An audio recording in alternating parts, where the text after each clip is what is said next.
You're listening to the Bloomberg Sound On podcast. Catch us live weekdays at 1 Eastern on Bloomberg.com, the iHeartRadio app, and the Bloomberg Business app. Or listen on demand wherever you get your podcasts. We do want to bring in the voice of Congresswoman Abigail Spanberger, who I've been looking forward to talking with. Of course, Congresswoman from Virginia's 7th Congressional District. The Democrat from Virginia, former CIA case officer, is with us now on Bloomberg Radio. Congresswoman, welcome back.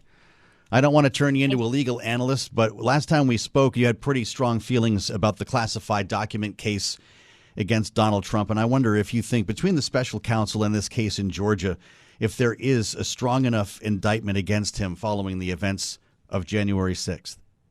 Well, I think you just need to look to the grand jury. This is a grand jury that sat and listened to the evidence and voted to indict, voted to move forward with these indictments. And certainly, I think to anyone reading the indictments that are publicly available, whether they're attorneys or not, every I is dotted and T is crossed. And most importantly, these are not just the simple decisions of prosecutors, but the work of a grand jury that sat and heard witness after witness and determined that, yes, there was ample information and evidence and testimony of witnesses that would lead them to believe that these indictments are appropriate. Well, we're hearing about a lot of weaponizing of government, double standard here, weaponizing of the DOJ, even from your own speaker, Kevin McCarthy. What would you tell Mr. Speaker about that now that we've seen a case emerge from the state of Georgia? I think that these attacks on the Department of Justice, the attacks on the FBI, the attacks on public servants who have devoted themselves to upholding the law, to upholding the Constitution, to protecting our communities are uncalled for. I represent Quantico, which is the FBI training facility. I represent FBI agents across the 7th District. They are hardworking law enforcement officers who believe in the rule of law, who work to uphold the law, and continuing to see attacks on them, on the DOJ. It's an effort to distract from the very real threats that exist and the very real information contained in these indictments. Well, we wanted you to come on and talk about the work of the Congress, and I'd like to get to a couple of specific issues here. But do you worry that this starts to hang over Capitol Hill and, in fact, makes things even less productive? I think it's been hanging over Capitol Hill for years.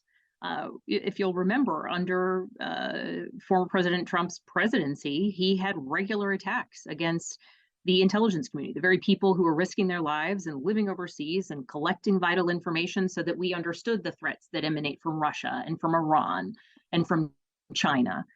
He, in very real terms, threatened the men and women of the FBI and impugned their work. And they're the folks that keep us safe from terrorist attack and investigate problems here at home. And everything from bank robberies to international terrorism to narco trafficking, et cetera, et cetera. So this has been occurring for quite some time, and it's certainly wildly inappropriate. And the role of Congress is clear oversight to make sure that these agencies are fulfilling their mission. But the fact that those oversight capacities are in any way being used as a distraction method because we have a former president who's now been indicted in 4 separate jurisdictions for an array of alleged crimes. It's a pretty sad reality, frankly, on Capitol Hill. But I continue to be proud of the extraordinary public servants who I represent. Well, I'll tell you, when you come back to work, it's going to be fast and furious. I can really only imagine what's going to happen as we talk about the possibility of a government shutdown. The House has a lot of catch-up work to do with the Senate when it comes to getting actual appropriations bills, assuming that is going to happen this time around. But, you know, as we hear members of the Freedom Caucus say, don't fear the shutdown. That was what Bob Good said. It's actually going to be good for Washington to just shut it down because we do bad things here. Chuck Schumer showed up on cable news this morning and said he's got a deal in principle with Kevin McCarthy for a short-term solution. Is that enough to avoid a shutdown, or does it just prolong one? Hopefully it's enough to avoid a shutdown, a short-term CR, and move forward. You know, related to Congressman Good's comments, he is from Virginia. Virginia is the most economically impacted state in the country when there is a shutdown.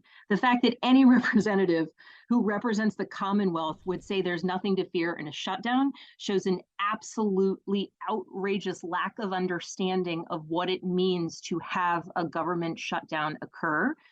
And the reality is we must do everything to avoid one. And you look to the Senate has already passed all 12 of their appropriations bills out of committee with overwhelming bipartisan support. And certainly I think the reality of kind of looking to the Senate for their expediency in moving things along is a comical state of play.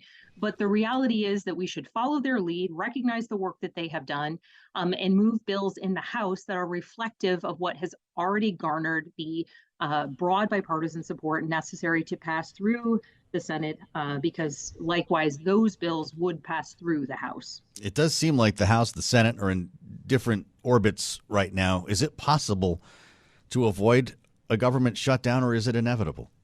It has to be possible. We have to avoid a government shutdown. It is an absolutely outrageous abdication of the responsibility of Congress for any member of Congress to act as though a government shutdown is an inevitability. The job of the Speaker of the House is to preserve and facilitate the function of Congress. And frankly, our primary responsibility is to ensure the function of our government. And so the idea that anyone would accept that a government shutdown is just going to happen needs to find a new line of work. That absolute sort of abdication of responsibility is offensive to me as a former federal employee, and certainly as someone who represents thousands of extraordinary public servants and the larger economy that works with them. That's government contracts, that's restaurant owners who are in places frequented by public servants, that's the appliance store that sells microwaves and refrigerators to federal employees, right? In our district and in our state, a shutdown is absolutely catastrophic. And for anyone who wants to make some economic argument, I have been at the table when government employees have to sit down. As a former intel officer, right? I was serving in a station overseas, and you sit around the table and say, okay, well, you're meeting with the terrorists next week, and you're meeting with the nuclear proliferation source next week, and you're meeting with so-and-so from X foreign government. Which one of those can we push until Congress gets its act together? The idea that anyone anywhere in the world is pushing or determining what's quote unquote essential versus non-essential, when it might be somebody's Social Security payments or their VA processing or their passport, let alone, investigations of transnational criminal organizations, the idea that any of that has to get delayed or that somebody wastes a minute determining kind of how we rack and stack these priorities because Congress can't do its job on time is grotesque to me. I've never heard you fired up like this before, Abigail Spanberger. Well, ask me about Tommy Tuberville, and I'll continue my rant. You know that's coming, but I'll tell you what, you're speaking the language of Virginia here. You sound like somebody who might be governor of Virginia. Is that where we're going? I sound like somebody who is deeply passionate about a functional government and the idea that somebody's going to play politics with whether or not one of the senior citizens in my district gets their Social Security check, or whether a veteran in my district is processed through the VA, or whether or not, a family who have long planned for a vacation can actually get their passports in order, or whether or not public servants who work day in and day out to serve their community can actually get paid, or whether a small business who went out on a limb, put their life savings into it, and are doing small government contracting work, whether they go for a month without payment and see their business collapse. I sound like a person committed to all of those people, and I'm going to continue to be aggressive on this issue because the negligence on the part of some of my colleagues hurts the people that I represent. And Virginia is the most economically impacted state in the case of shutdowns. And I will defend my state, and I will defend the constituents I represent. Of course, and I hear you. But our listeners should know that there's going to be a term-limited exit here in a moment, and I wonder if it is true, reports that you're considering a run. I'm certainly always considering how I can best serve my constituents and my state. But Okay. right now, I am focused on getting us through September without a government shutdown. And we've got exciting elections here in the Commonwealth. And I'm supporting so many great candidates who are on the ballot in November. You mentioned your friend Tommy Tuberville. I didn't even have to bring him up, but I noticed that you tweeted about Senator Tuberville's one-man show, you write, has now left the Army, Navy, and Marines without confirmed leaders for the first time in history. This, of course, is the blockade that a lone senator is holding up military promotions at the Pentagon here. And that, boy, we're above 300 now, I believe, including top brass here. Congresswoman, What's the solution here? Because he shows, we've talked to him repeatedly, no signs of backing down. And the Senate Majority Leader doesn't want to bring each one of these nominations to the floor and set that precedent. Does this go on forever? Let's talk about what's at stake right now.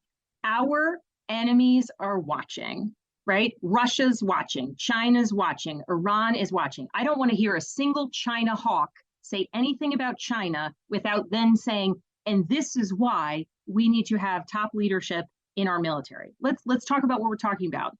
The designated new chairman of the Joint Chiefs can't get confirmed. Chief of Staff for the Air Force, Chief of Staff for the Army, Chief of Naval Operations, the Commandant of the Marine Corps, which has its headquarters at Quantico in my district, and the Vice Chief of Space Operations, as well as more than 300 people across the country and the world in top leadership positions. 73 positions in DC impacted, 39 in Virginia impacted, 35 abroad.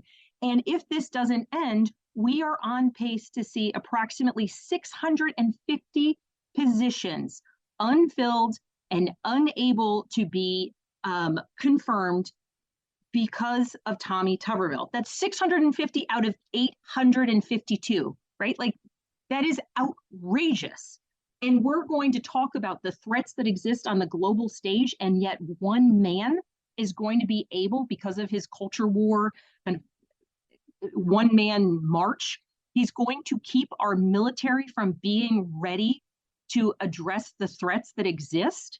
It's unbelievable to me. This is unacceptable. It's absolutely outrageous. What does it say to the men and women in the military? Not just those who are impacted, but those who got in.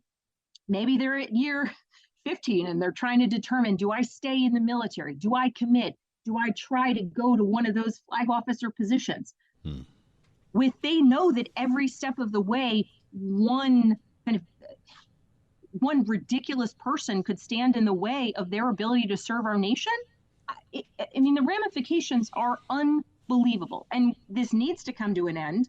The bottom line is he has already set a horrible precedent. So the bad precedent's already been set. If I were queen for a day, I would call every single senator in and I would make them vote every single day, 7 days a week, because the bottom line is this man will break under the pressure of a whole host of his Republican colleagues saying, I was supposed to do this in my district. I'm supposed to go to so-and-so's wedding. I'm supposed to do this golfing trip or whatever thing they might have planned. Yeah. And at that point in time, that's how you actually get him to bow under the pressure, because apparently doing the bidding of China and Russia isn't enough for him. Wow. I think I know what you mean by that. But until you do become queen for a day, it's just us in the media asking questions, Congresswoman. And this is what he told Bloomberg last time we hit him in the hallway. We're sticking with what we believe in. It's an illegal bill, and they're trying to make an end run in the NDAA and all that. It's not going to work. They got to change the policy back, illegal policy, get a standalone bill on the floor, and let's vote on it. That's how we're going to end this thing. Sounds like he wants to have a vote, too. Yeah, he wants a vote on the NDAA. So have him vote against the NDAA, right? This is what he's doing. He is waging a culture war because he doesn't like what the policy of the Department of Defense is. Sure, then put forth an amendment that you want to change the policy of the Department of Defense. It will fail in the Senate, frankly, but that's democracy. It was put forth on the House side. It passed out of the House, so maybe that will make him happy, but it will fail in conference, because the bottom line is the United States military, their obligation is not to make one man from Florida/Alabama happy. Their mission is to protect the United States and our readiness. And if that means ensuring that service members can travel for the healthcare access that they need, that is their obligation. And that's how they keep the best and the brightest and the most ready military fighting force that the world has ever seen. And this man, because he cares about dictating what the DoD is doing relative to the health needs of its women soldiers and airmen and Marines, and all of our service members, because that is his priority, he is willing to threaten our military readiness to the most egregious degree. And so let him put forth amendments. When they fail, that's democracy. I'm sorry for him. He can do as many television interviews as he wants, but the reality is what he's doing to our military is absolutely dangerous, and our adversary nations are watching. Well, it threatens military funding potentially as well. That's right. Are we going to see this supplemental request for Ukraine passed? Are we going to see the Pentagon fully funded in this next budget fight? It's going to be a question of whether Speaker McCarthy puts a bill on the floor. The bottom line is that there are the bipartisan votes to fully pass a National Defense Authorization Act that can pass the House, pass the Senate, and go to the president's desk and get signed. There are also the votes to pass the Ukraine supplemental. It's really just a question of whether or not the speaker is going to be willing or have the courage to deal with the pressure from his right-wing flank about whether he puts it on the floor. He seems to live in eternal fear that they will call for a vote to vacate the chair, and that's impacting what he's willing to put on the floor. The votes are there in the House and in the Senate, but we need a speaker willing to bring it to the floor. Congresswoman, I haven't even asked you about the Inflation Reduction Act yet. This has been quite a conversation here. That's the happy topic. Well, I guess it is. It depends who you talk to. Of course, Democrats say that it is. The White House says that this is a generational investment. Republicans say we don't even know what it is, and voters, in many cases, never heard of it. What does the president have to do in the next year to change that? If they say they don't know what it is, I'm wondering why they voted against it. Maybe they should have taken time to read the bill.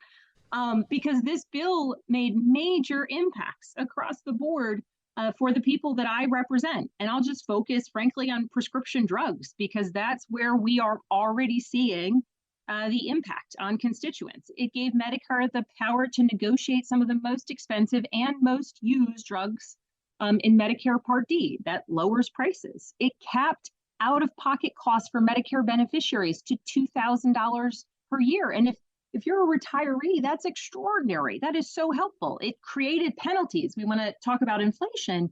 It created penalties for transnational pharmaceutical companies, these big pharmaceutical conglomerates that have been historically raising their prices faster than the inflation rate.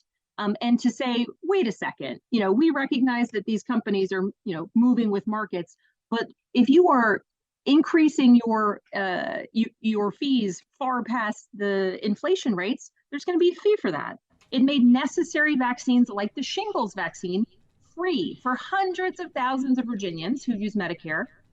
It capped the price of insulin at $35 a month for Medicare beneficiaries. I think voters need an owner's manual. And it's also already, we've seen some pharmaceutical companies pass on this cap to others. And really, this is the number one issue that I continue to hear, particularly, from families across the board, but particularly from seniors. You're living on a fixed income and you're feeling the impacts of the inflation we've experienced over the past few years. And the idea that any senior or any person would be choosing to, cut their medication or not take their medication at the right rate because they have to save money and they're choosing between putting food on the table and their medicine, that's just outrageous. So what you're telling me is you read the bill. I read the bill and I voted for the bill. Of course. And seniors are saving money. It's exciting. Congresswoman, it's great to have you back. Abigail Spanberger, we weren't supposed to, we broke all kinds of rules. I kept you late. We didn't play commercials. There a lot of things happened while we were talking, but I learned a lot. And I would love to stay in touch with you on this. When you do make a decision on the next chapter, we're going to come to Virginia to see you as well. Abigail Spanberger from Virginia's 7th. Many thanks for being with us here on Bloomberg Sound On. Wow. Let's reassemble the panel. Rick Davis and Max Burns are with us.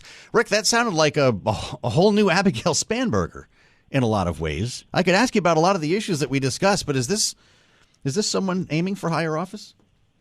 Well, if we did a word count on Virginia and my constituents, I think we'd be impressed by the fact that she's paying attention to the home game.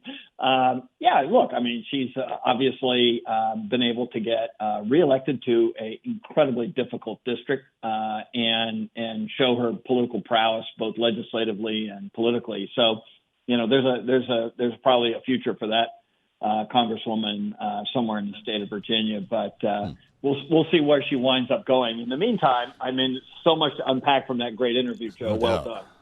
Well, geez, sometimes you learn a lot when you talk to a lawmaker. Max, of course, the Congresswoman has to first win re-election, I presume, and there's a Republican named John McGuire, a former Navy SEAL, state lawmaker, who says he will be running for that seat as well in the Richmond suburbs. Will this be a tough fight if that happens? Well, he's certainly in for a fight. I mean, Abby Spanberger is the definition of a fighter. I mean, I've lived and worked in Virginia politics for a dozen years over in the 8th District, and she was always one of those politicians who seemed to be in it because of the policy and to be an honest collaborator in making people's lives better. And Virginia voters really like that. I mean, remember, Glenn Youngkin won in part by framing himself as not as much of a big personality as Terry McAuliffe, but more of a get-things-done pragmatist. And that is Abby Spanberger to a T. What do Republicans think, if you can even answer that, Rick, of Abigail Spanberger? She survived a very difficult election in 2020 and might be in for one again. Yeah, look, I mean, it's a competitive district, and frankly, without some support of Republican voters on the margins, I don't think she could get reelected. So I think that she makes it clear that she's not playing the partisan card when she does these things, and that opens up some of the Republicans in her district who, would be more moderate than what we see in other more rural areas of Virginia. And if she does look statewide, she'll have to figure out what her messaging will be to them. But pragmatism is something she's known for, and there are a lot of Republicans who reward that. All right, quick swing with both of you. I've only got about 90 seconds here, but she was most animated about this military blockade. We've talked about Tommy Tuberville's effort many, many times. This is, of course, in protest of the Pentagon's abortion policy. When's it going to end, Max? Well, Tommy Tuberville likes to say he's just representing his constituents, but nearly 60% of Alabama voters say they want him to stop threatening military preparedness. I mean, this is the definition of ego gratification at the expense of national security. And now even Republicans are telling him to cut it out. We saw Nikki Haley called it low to hold the military hostage. And if Nikki Haley is criticizing you, you know you've messed up. Does this go on straight through the holidays here, Rick? How does this end? Yeah, I actually don't see a reasonable exit for Tommy Tuberville. The coach hasn't put himself in a position where he can gracefully change his position. And so it's kind of like a slow-moving train wreck. And I think until his constituents really start to put the pain to him, which I think exactly as Max said, they'd be inclined to do if they really understood what the requirements of office are there. He's going to hold his ground until he feels the pain at home. Well, that was something. This is why you want to subscribe to the podcast. If you're not always with us live, a fascinating conversation with Congresswoman Abigail Spanberger. Great analysis from Rick Davis and Max Burns on some pressing issues here. Who says the news gets slow in August? You're listening to the Bloomberg Sound On podcast. Catch the program live weekdays at 1 Eastern on Bloomberg Radio, the TuneIn app, Bloomberg.com, and the Bloomberg Business app. You can also listen live on Amazon Alexa from our flagship New York station. Just say, Alexa, play Bloomberg 1130. As I put in the headlines here in the terminal, most Fed officials saw significant upside risks to inflation. This is straight from minutes from the last Federal Reserve meeting, right? You get the fly-on-the-wall view here. This is the stuff you wish you knew when it happened. But there's more where that came from. Maybe one seems obvious following what I just told you. Inflation risks could require further tightening. But more importantly, two Fed officials favored holding rates steady in July. So we've got some maybe discord here, or certainly some disagreement inside the FOMC, and that's where we want to start. with Mark Zandi. Delighted to have Mark with us, the chief economist for Moody's Analytics, on this first anniversary of the IRA. We have a lot to talk about, Mark, and great to have you to catch up a bit. I know that these are just breaking now. We're just getting a look at these Fed minutes. Maybe none of this sounds surprising to you, but if most Fed officials see significant upside risks, what does it mean when two officials favor holding rates steady in July? Does that bring us back to the pause or the skip, knowing that there might be further increases? Well, Joe, it's good to be with you. Thanks for the opportunity. Yeah, I suspect that the FOMC is done its rate hikes. I mean, this was minutes for the meeting at the end of July. Since then, we've gotten more data, inflation data, economic data, and they all point to an economy that's moderating and inflation that's kind of coming back into target in a reasonably graceful way. So, if that data continues, and I expect that it will by the next FOMC meeting in September, I would anticipate that they would pause at that meeting, and that would be the end of the rate hike. So, this is looking in the rearview mirror a bit, given the data flow. So, I wouldn't read too much into it, and it feels like everything's moving in the right direction here for the Fed to end its rate hikes. Well, it gets maybe better. Fed staff scraps recession call. Some saw small jobless rate rise. That's just like what we've been hearing from every Wall Street bank over the past couple of weeks. Mark, what was the turning point that brought all these smart people to think there would be no recession? I think it was the inflation data, Joe. And by the way, I'm just going to toot my horn. I never said recession. Actually, thank you. By the way, our listeners should understand you've been entirely consistent on that. And now the world is moving toward Mark Zandi. It doesn't mean I'm right. Joe, the script is still being written here.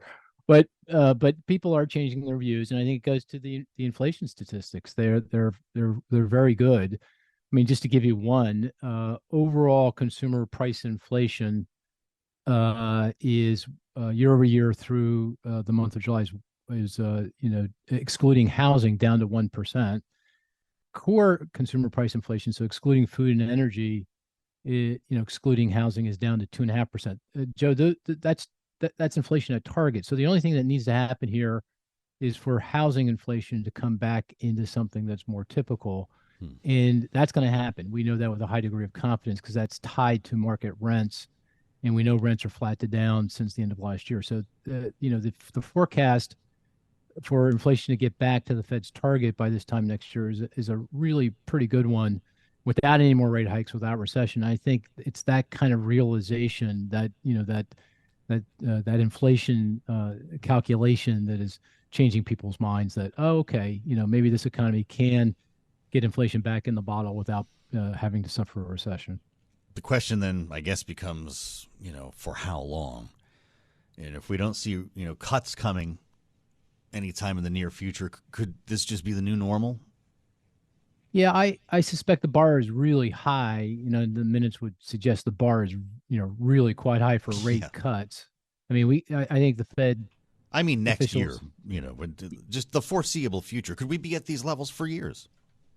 Years, no. I don't think so. I mean, if I'm reasonably right about inflation, coming into the Fed's target, and growth, remaining around the economy's potential of about 2%, give or take, I think at that point the Fed will come to the conclusion that we don't need short-term interest rates at 5.5%, which is where the federal funds rate target is today, because most estimates of, and it is an estimate, so there's a lot of debate, but most estimates would put the neutral federal funds rate target, that rate that's consistent with monetary policy, neither supporting or restraining growth, at about 2.5 to 3. So if you're at 5.5, that's going to start doing some damage. So I suspect that once inflation's within spitting distance of the Fed's target, and again, I expect that by this time next year, that they'll start to slowly ease monetary policy, bring interest rates down, not quickly, but slowly over time.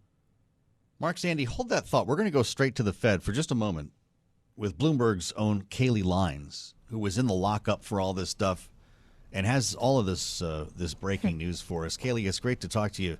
I wish you were here in the room, but it's great that you're at the Fed to get this breaking news. The Fed staff scraps recession call, kind of jumping out of the terminal to me here, but we're clearly still in for more rate hikes, it sounds like. Well, we could be, Joe. And of course, we knew because Chairman Powell had told us at the podium after the Fed meeting in July that the staff had scrapped that recession call. But we're getting a little bit more detail on the staff's economic thinking, noting that the staff observed that indicators and real activity had come in stronger than expected. Basically, the data has just been holding up a lot better than they previously anticipated. That said, they do still expect growth next year in 2024, and in 2025 is going to run below their estimate of potential output growth. And they think there will be a small increase in the unemployment rate relative to its current level. So there are still risks here. And of course, participants in the meeting, according to the minutes, did note that risks to achieving its goals, meaning 2% inflation target, had become more two-sided.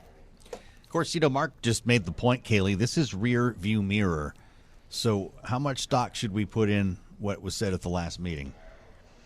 Yeah, it is a really good point because, of course, this is backward looking by 3 weeks. We've gotten a lot of data, including a very important CPI print in the interim. But the minutes do say that participants think they needed to see more data on inflation and more signs that aggregate demand and supply were moving into better balance in order to be confident that those inflation pressures were abating. Theoretically, that data could have suggested that to them in recent weeks, but still, when they're noting the upside risks to inflation, which is what they were talking about when most participants said that those upside risks could require further tightening of monetary policy, that's really what they're wary of. What the data is suggesting now is one thing. They are worried, though, that there is still upside risk that could be present in the future. It says a lot, though, at least to me, Kaylee, that we're dispatching Kaylee lines to the Fed and the whole world is holding its breath when the minutes come out. It just speaks to the world that we're in here, the data-dependent world that we're in when it comes to everything involving interest rates.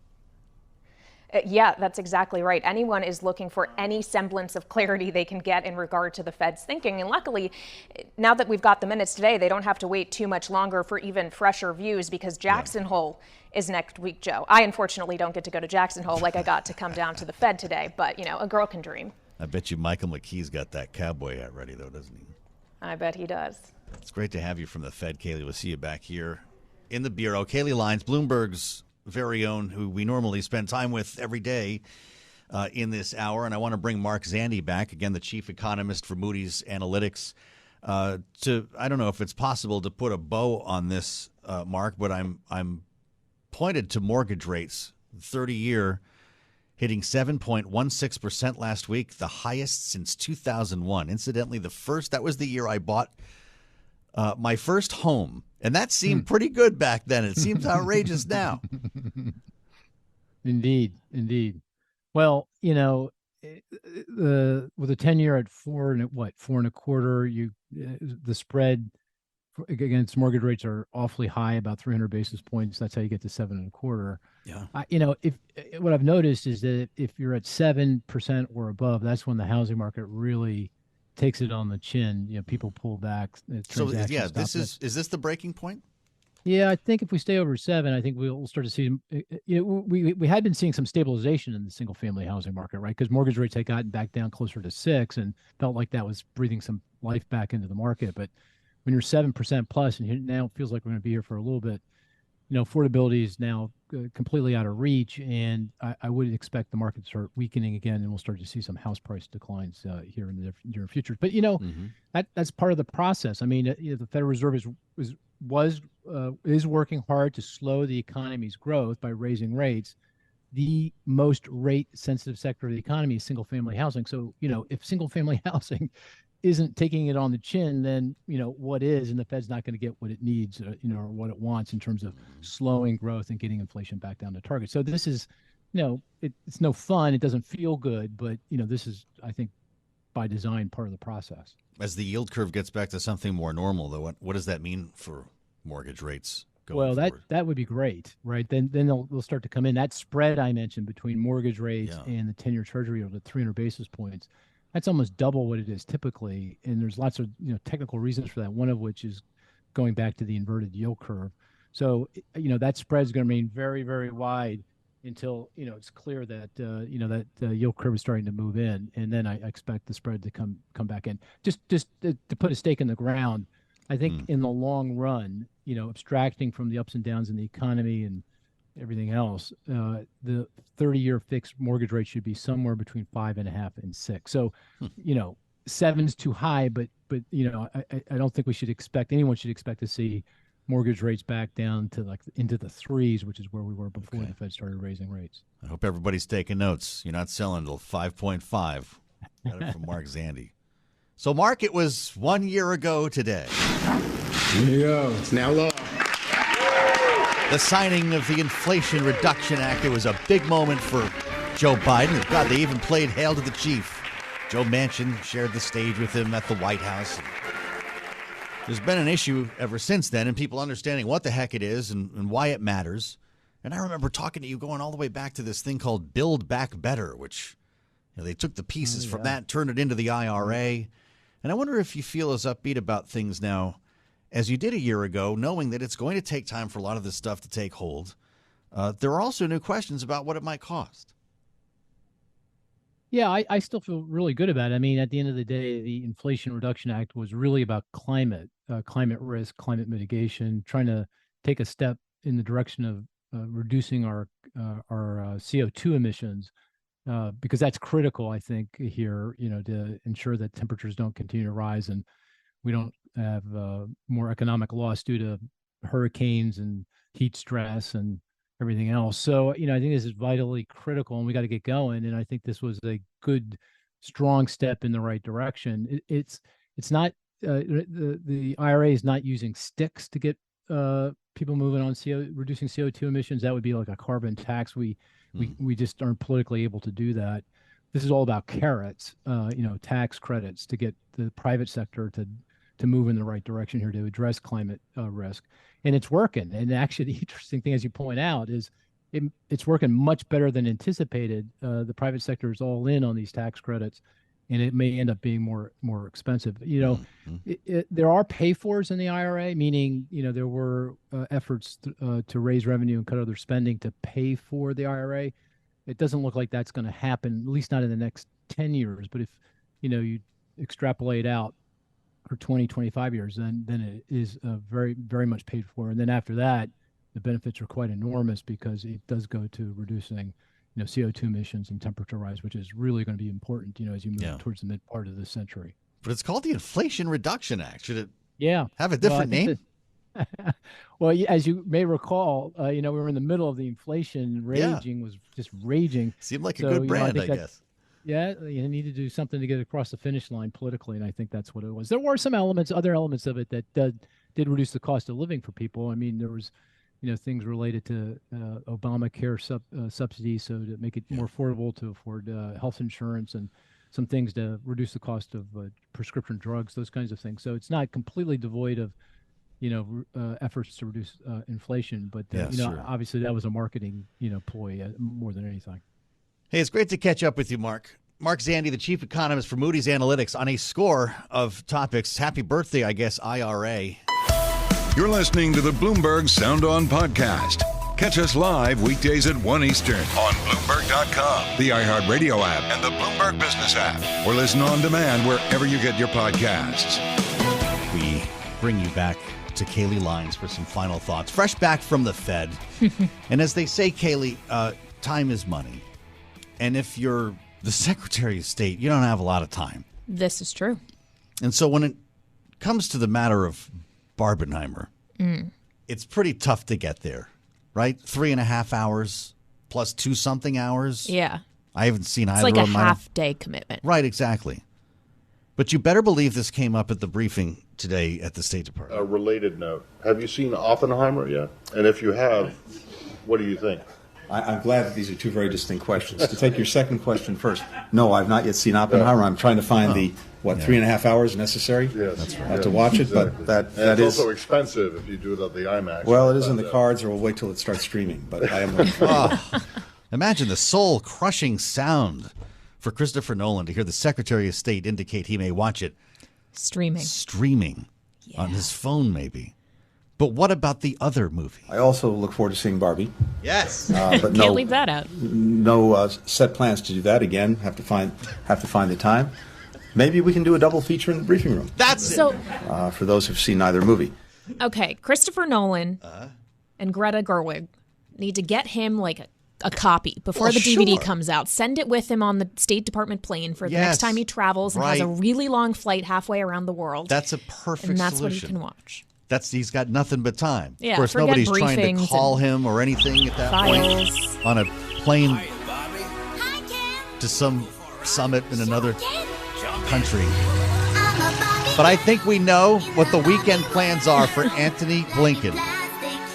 I don't think he wants to see Oppenheimer. I think we know what movie he wants to see. He was very animated when he talked about the other film. Maybe a pink jacket for the secretary? Pink tie. Maybe his next trip will be to Barbie World. That would be fantastic. With apologies for the earworm, I just had to play around for 1 minute with my friend Kaylee and, of course, the Secretary of State. Thanks for listening to the Sound On podcast. Make sure to subscribe if you haven't already at Apple, Spotify, and anywhere else you get your podcasts. And you can find us live every weekday from Washington, D.C. at 1 p.m. Eastern Time at Bloomberg.com.